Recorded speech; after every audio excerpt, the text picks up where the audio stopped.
today is the Chief of Licensing Division of SOSIA. After my briefing, short briefing, hindi pala briefing, question and answer, open forum. Magandang umaga po sa inyong lahat. Tayo po ay nalulungkot na ibalita ngayon na si Mayor Dario Otasa of the National Unification Party and yung anak niyang si Darrell, who were forcibly taken at around 6:45 in the evening of October 19, 2015 by more than 10 armed men who posed to be as NBI agents at his residence in Barangay Baan, Butuan City. A Starex van with plate number KDG 179 recovered at Esperanza ADS was used as getaway vehicle. Meron ito dating report, di ba? And 2 cadavers were found by platoon leader Second Lieutenant Sabandal of 23rd IB on or about 6:50 in the morning of October 20, that is today, at Barangay Bitanagan, west of Barangay Dulag and south of Butuan City, around 12 kilometers aerial distance from Butuan City proper. These 2 cadavers were positively identified as that of the mayor and his son, per operatives and other persons who were in the crime scene. Again, in behalf of the Philippine National Police, kami po ay nakikiramay sa pamilya po ng yumaong si Mayor Dario Otasa. Actually ngayon, sa oras na ito ay nagkakaroon ng press conference sa Region 13 led by the Regional Director, Police Chief Superintendent Bert Chavez. Nagtatanong ata yung sa inyo, sino ba yun sa desk? Si... report na nakarating is confirmed na NPA yung tinanong ko si General Chavez, sabi ko, ito muna yung binigay niya and later on, we'll follow up kung ano yung mga result ng investigation nila as of now. Sir, so far, may nakikita bang motive? Sa ngayon, Franz, wala pa akong natatanggap with regard to that particular details. Hiniling ko nga kanila kay General Chavez to send to me the details. But as of now nga is, siguro doon sa press conference nila may nabanggit sila with regard to that. But as of now, ito muna yung pinadala niya. But follow-up report, I already requested for the full report to be emailed to me today. Dito, wala pa ngayon dito, Franz. Hopefully, when the full report will come, then ibibigay din namin sa inyo. Ang sa amin lang dito is because may mga kasamaan tayo sa media na nagtanong kung confirm nga ito.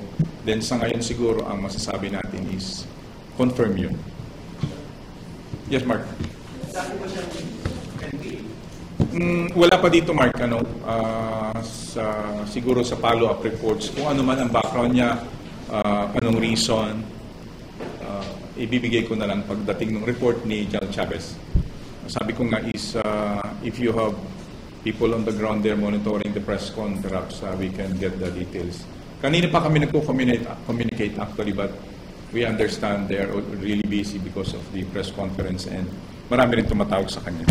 But so far, what we can confirm is that Mayor Dario Otasa and his son is confirmed to be dead, found dead.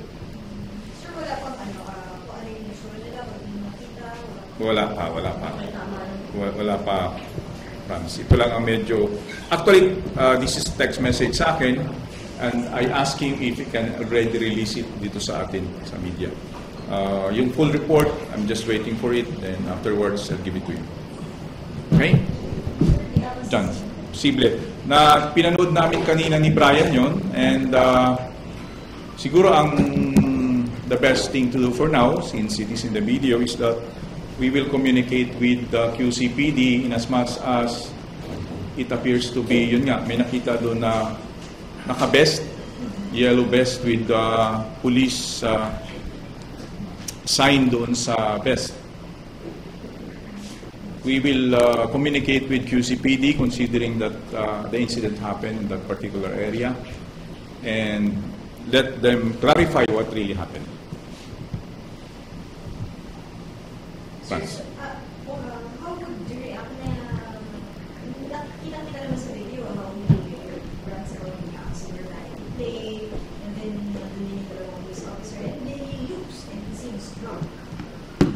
video yung price. The video can be, you know what is video? I think it would be proper for us to get the explanation of our policemen, whoever they are. Mas maganda yung makuha natin yung panig ng mga police kung sino man yun. Anyway, the video is there. Malalaman natin. May nakalagay naman doon kung saan, di ba? Ano ba yun? Timog ba yun? Timog. So, considering Timog, it's really QCPD area. Andiyan si Brian. We already asked SPG, hindi yun kanila, in as much as SPG is EDSA. So, ang ating, kumbaga, if you narrow down the analysis of the incident, then it could be possible. Hindi naman natin sinasabing sila ngayon that's the reason why we let QCPD clarify the incident. Bigyan mo natin ng pagkakataon yung mga unit commanders to clarify what really happened. So, based sa video, pag pinanood mo, bakit pinapagalit mo yung at may mura. Sa ganung sitwasyon ba, sir, hindi talaga siya pwede pagkuhanin at hindi siya We do not judge anybody through video, as technology can be manipulated otherwise. So, hayaan natin muna yung mga tao sa ground, kung may mga witnesses doon, na mag-decide, magbigay ng statement para kung ano talaga nangyari. Sir, full identified kasi yung lalaki mo sa video and taga-Ateneo and Ateneo already released a statement of apology. Mas maganda yun dahil identified na nga natin, that would form part of the inquiry kung gagawin ng QCPD. Mas madali ngayon dahil identified na siya kung sino talaga siya.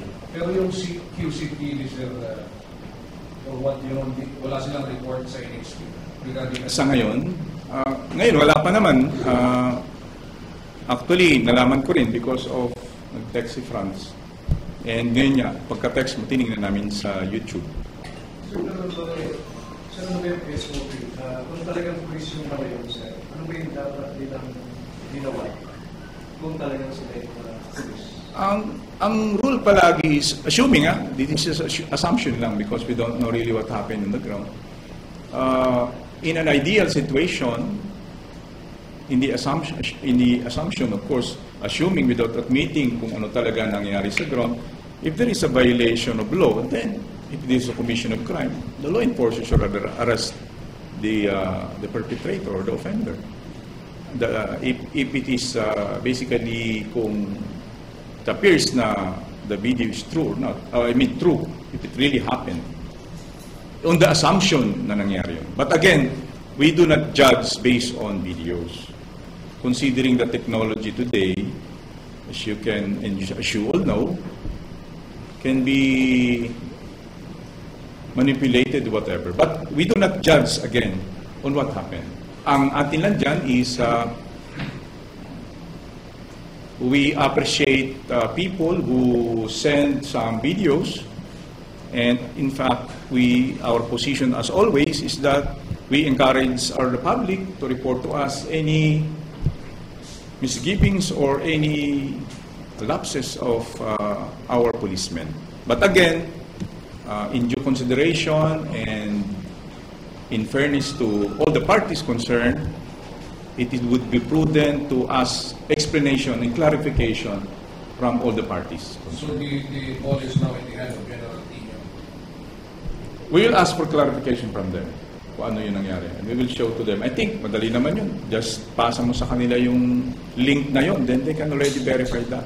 And through that, madadaling hanapin yun. Sa ngayon panahon is through technology, malalaman mo ang background kung ano ang totoo at hindi. O, hintayin muna siguro natin kung ano yung explanation ng QCPD. Then after that, we will again inform you what really happened. Pero sir, papaano ba natin sa PCG and video? If the QCPD would wish to do that, then it's up for them to verify the authenticity of the video.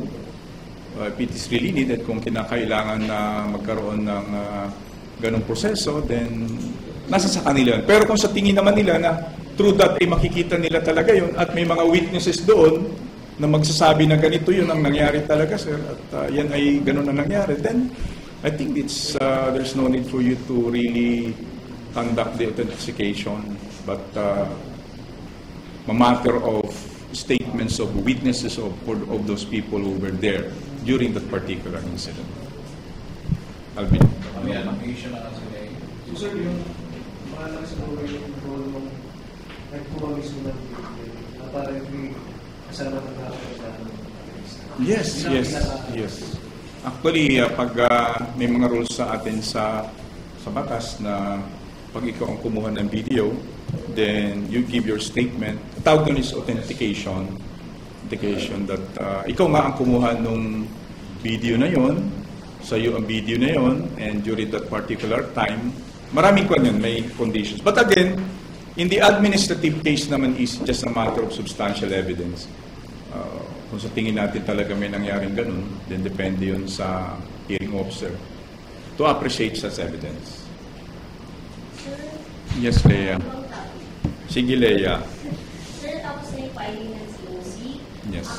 Yung iba, kahit hindi pa election year doon, hindi pa panahon ng kampanya, ay marami po ang sumisimple, pupunta na sa iba't ibang mga lugar. Meron din, pinipilos na yung mga ibang grupo na para humingi naman ng permission campaign. Ano naman po ang masasabi ng PNP o magiging paalala ng PNP sa mga kandidato? Ang posisyon palagi dyan ng Philippine National Police is huwag tayong magbigay ng fee or any amount. Kasi it is in the form of a violation of law, extortion po yun, on their part, para lang po kayo ay bigyan ng permiso para pumunta sa isang lugar. So, ang the best doon is we advise the candidates na makipag-ugnayan po sa otoridad, Philippine National Police or the Armed Forces of the Philippines, and refrain or stop or huwag tayong makipag-ugnayan sa mga ganong tao at magbigay ng kung ano mga amount. So, may mga kandidato na parang napipilitan magbigay kasi kailangan nila ng mga kampanya sa certain place na yun. Meron po bang pananagunda naman yung mga kandidato na makipagsagwatan or doon sa mga kunyari, sa mga kandidato? Pag nagbigay sila dun sa timang. Ang titingnan mo dyan, Franz, is... sorry. Leia pala. Sorry, Franz and Leia. Medyo parang as Julian. Ba yung naisip ko eh. Titingnan mo yung side doon sa... parang sa victim side kasi sabi mo nga, napipilitan siya. Nevertheless, ang atin dyan palagi ang position doon is huwag kayong magbigay. Leia.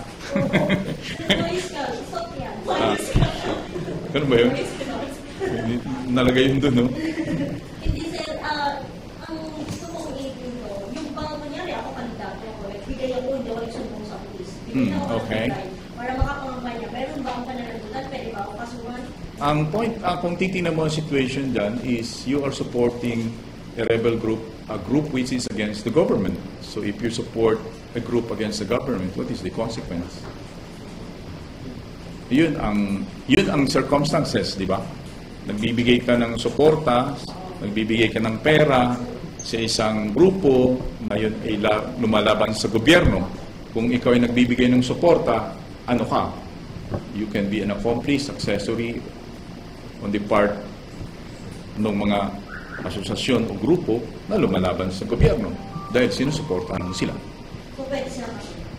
Yes, if the evidence will be sufficient, then yun ang mangyayari sa kanila. So, again, yes, Mark.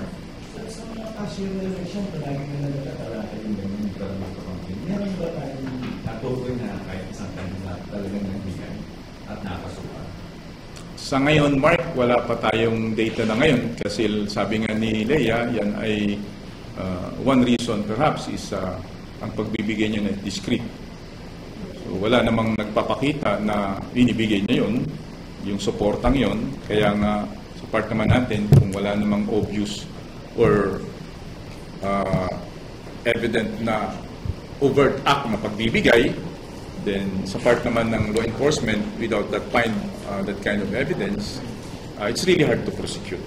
Though it's not impossible. Sir, dun sa mga area na alam natin na maraming ganun pwersa, magdadagdag po ang police na maraming nagdagdag na force para dun naman sa security.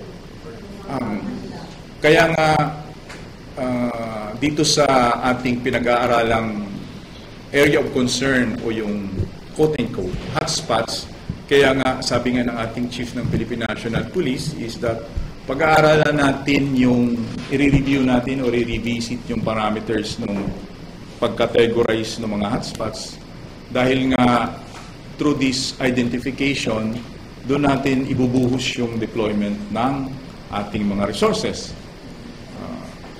Maingat tayo sa pag-i-evaluate ng mga hotspots considering that, number one, that would result to the, of course, diversion of resources from one area to another. Number two, kung mali ang ating evaluation dun sa area of concern, sabi nga ni Chief, it would be unfair to those candidates or leaders on the ground categorizing such area as hotspots where in fact it is not. So, ganun ang mga reasons. Kaya napakaingat ng ating pamunuan. At the same time, yung mga information na makukuha natin sa ground na pagdating dito ay maayos yung ating pag-evaluate tungkol dyan.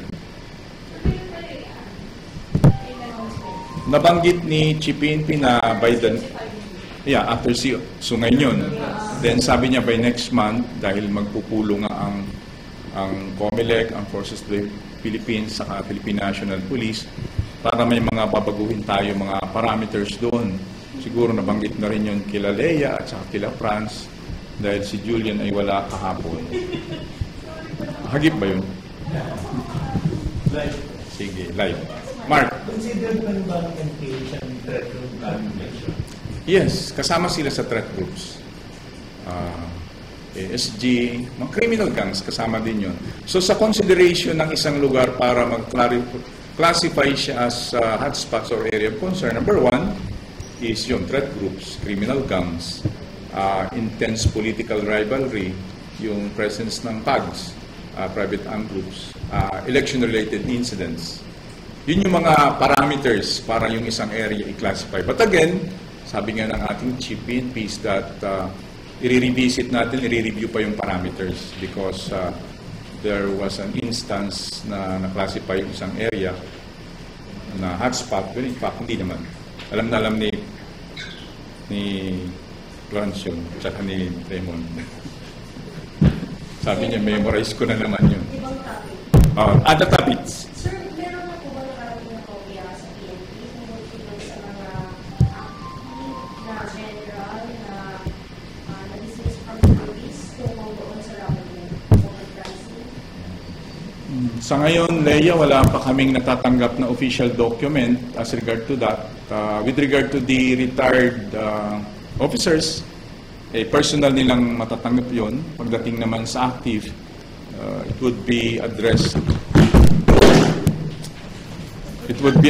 sa kanila personally. At the same time, magkakaroon ng kopya din ang Office of the Chief PNP and the Directorate for Personal Records Management. Until that time, siguro we'll check again doon sa Office of the Chief at saka sa Directorate for Records of Management kung meron ng communication pertaining to that. Okay? So next is the Chief of the Licensing Division of the SOSIA. Thank you.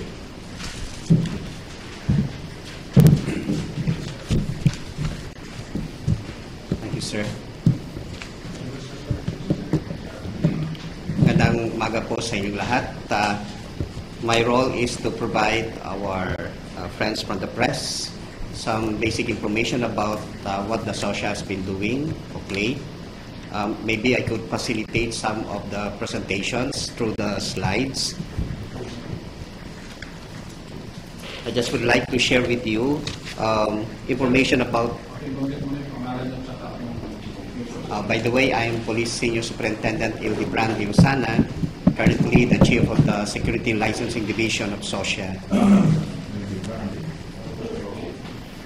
As of September 30, 2015, we have a total of 1,050 private security agencies that have valid license to operate.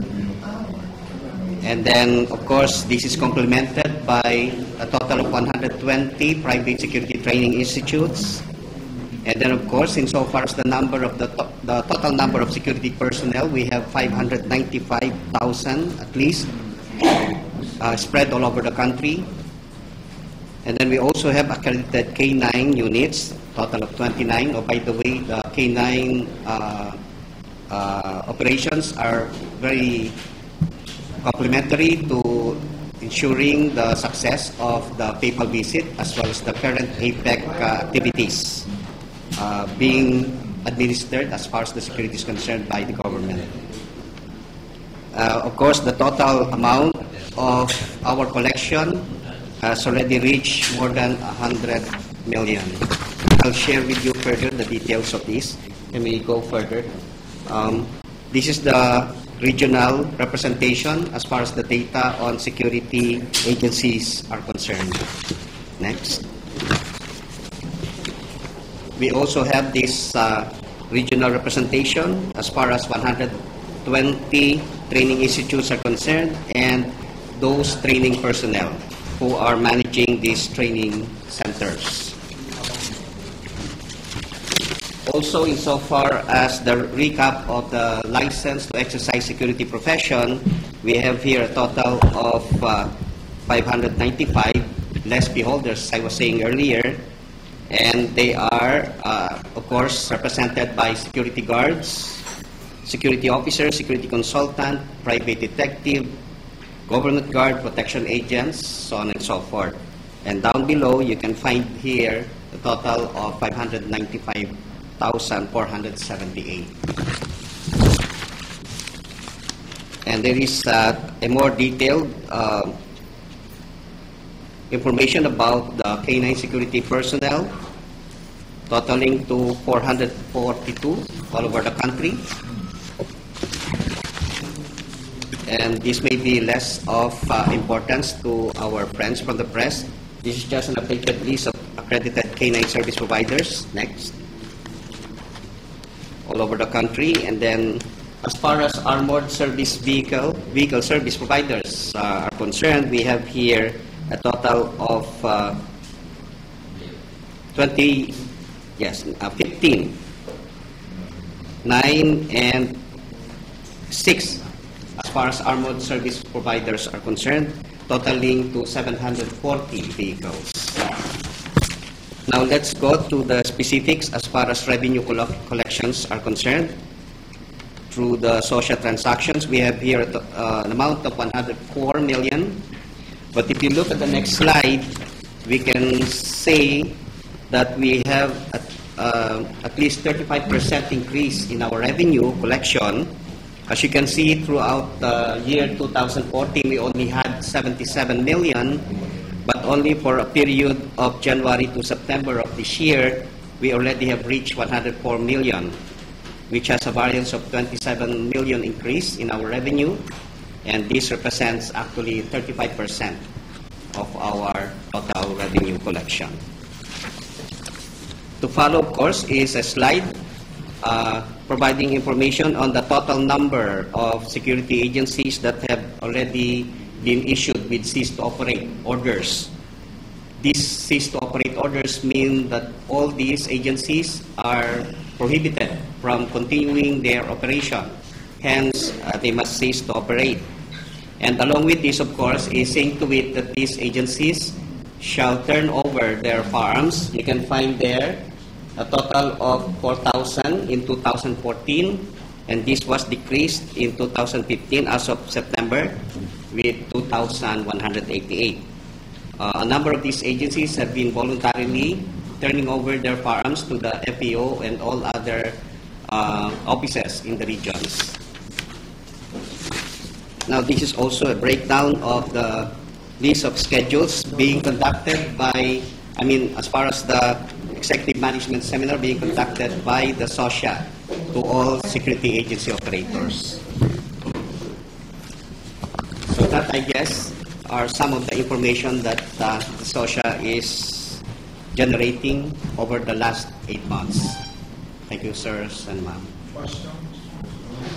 So, dun sa firearms na ina-accounts natin, parang may backlog ba since 2014? No, ma'am. These are just the data reflected in our report, and these 4,000 plus in the 2014 data have already been turned over to FEO to do the accounting. And of course, in fairness to the security agencies, they actually have turned over a number of these firearms to the PNP control for safekeeping, because after all, they are the owners of these firearms, but they have to comply with certain rules and regulations if they are contemplating of selling these to other agencies. But if you already have been issued with cease to operate orders, you just cannot sell this unless you comply with certain rules and regulations. Pero yung reasons dun sa mga nation to operate ng mga order, anong yung reasons? Why? Grounds for They were issued. Well, a number of them actually failed to renew their licenses over a certain period. And of course, we do some administrative sanctions. We just penalize them. That is, if they are submitting back to the control of SOSIA in particular by way of submitting their renewal for the application of their license, then we can just process them with penalty. Until then, they will be required to comply, of course, with some documentary requirements before the approval of their license signed by our director of the Civil Security Group. So, compare dun sa mga makaraniwang one, meron ba tayong comparison? Ngayon, bare months, kung tumaas yung mga nagpapa-operate na security na dumami o madagdagan yung kanilang mga policemen. Sa ngayon po, we are anticipating that there is an increase in the number of protection agents. The government, in particular the PNP, is no longer providing that kind of services. It's now through the private security agencies or private detective agencies in particular that are providing these services to those who are asking for protection agents, or those we know VIP security, from now until the next several months during the election period. So yun po ang nakikita po namin tataas. Pero yung pong mga security guards, continuous pa naman po yung kanila pag-a-apply kahit na po may mga changes sa ating political situation, because this is simply job opportunity for them. Sure, mga gano'ng kalaki yung fees doon sa mga kukunin ng mga security personnel ng mga officials? Hindi po kami may access sa mga ganong transactions between the private detective agencies and their clients. Mga individual clients po kasi ito na nangangailangan ng VIP protection. So, we'd rather give this to the agencies concerned kung ilan po ang kinukuha din sa kanila. Meanwhile, we can monitor also yung training ng protection agents. Definitely nag-i-increase po yung need along with those companies that are contemplating of putting up private detective agencies para maka-generate po sila ng pag-hire sa mga protection agents. And they should be at the least licensed protection agents, because you just cannot perform your work if you do not have any license at all. So, may increase yung revenues ng SOSIA Opo. compared to sa past years. Anong factors ng Maybe this is a function of management and leadership. Nagkaroon po tayo ng mga reform and transformation efforts along with, of course, good governance on the part of the civil security group down the line. And this resulted in the increase in the revenue because Perhaps some may be aware that this office is replete with history of some problems doon sa transactions, bordering also on corruption. So ito po yung napatanggal natin at ang resulta po ay bukod sa na-eliminate or rather na substantially reduce if not eliminate yung corruption, nag-increase po yung revenue on the part of the government, on the part of the PNP in particular. So ito po yung isang positive na pagbabago na nangyari po sa SOSIA. Sorry, to ask you, tungkol sa mga protecting agents na i-hire ng mga politicians sa election, doon sa licensing and dadal ng pariling, ano ba ito, taken care of by the agency itself? Opo, sir. That's right. Sila Yes, sir. process? Opo.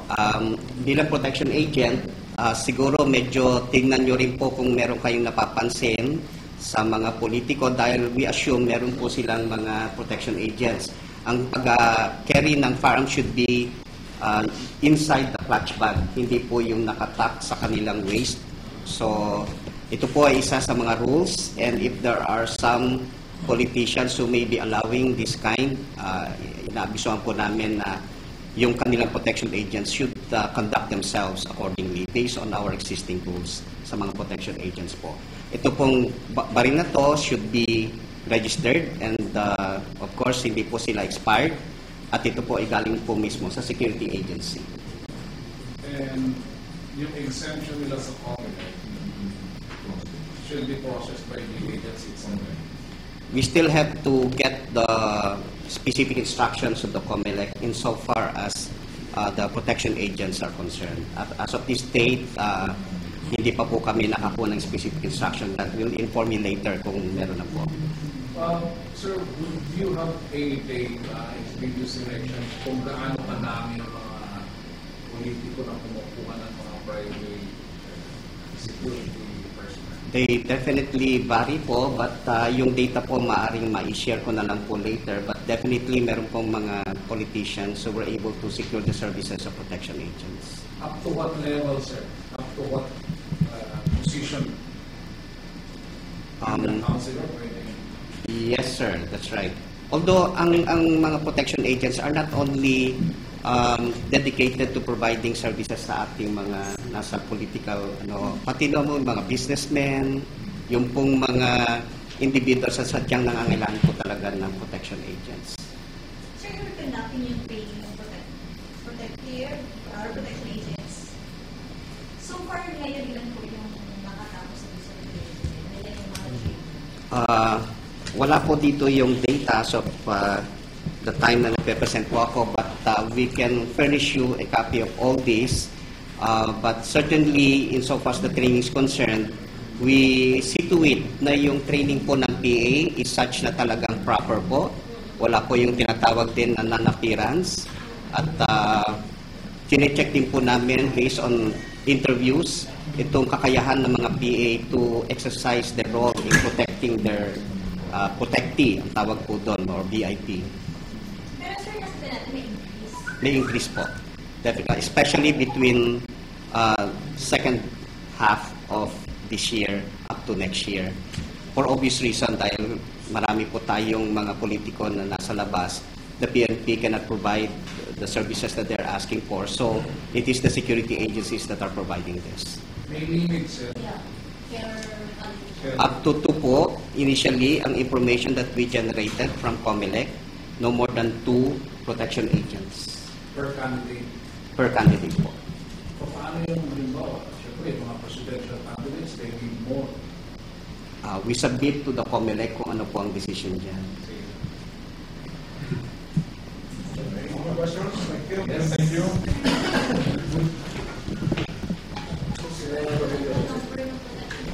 Yung mga Rogelio, sir, may license.